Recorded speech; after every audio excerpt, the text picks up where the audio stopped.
ஒரு கிராமத்தில் மின்மினி என்ற சிறிய பெண் இருந்தாள்.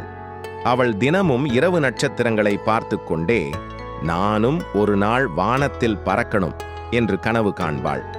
ஒரு இரவு அவள் வெளியில் அமர்ந்து கொண்டிருக்கும் போது அவளுக்கு முன்னால் ஒரு சிறிய ஒளி விழுந்தது. அது ஒரு சின்னஞ்சிறு நட்சத்திரம்.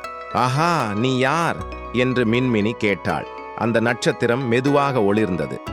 நான் வழி தவறி பூமிக்கு வந்துவிட்டேன், நான் என் வீட்டிற்கு போக முடியாது என்று சொன்னது. மின்மினி உடனே சொன்னாள், கவலைப்படாதே நட்சத்திரமே, நான் உனக்கு உதவுகிறேன். அவள் நட்சத்திரத்தை கையில் மெதுவாக பிடித்து கிராமத்தின் பின்புறம் இருக்கும் பெரிய மலைக்கு ஏறினாள். அந்த மலை மேல் வானம் அதிகம் தெரிந்தது. மின்மினி நட்சத்திரத்தை வானத்தை நோக்கி தூக்கி பிடித்தாள். போ நண்பா, உன் வீட்டுக்கு என்று மெதுவாக சொன்னாள். அந்த நேரத்தில் பளீச்சு என்று நட்சத்திரம் ஒளிர்ந்து வானத்தில் பறந்தது. செல்வதற்குள் ஒரு ஒளிக்கட்டமாக கீழே இறங்கி, நீ நல்ல மனசு கொண்டவள் மின்மினி, நான் எப்போதும் உன்னை காப்பாற்றுவேன் என்று சொன்னது. அந்த தினத்திலிருந்து மின்மினி இரவு வானத்தை பார்த்தால் ஒரு நட்சத்திரம் அவளுக்காக சிறிது அதிகமாக ஒளிர்ந்தது. இதிலிருந்து என்ன தெரிகிறது? நல்ல மனசு கொண்டவர்களுக்கு உலகம் எங்கிருந்தாலும் உதவிக்கு வரும்.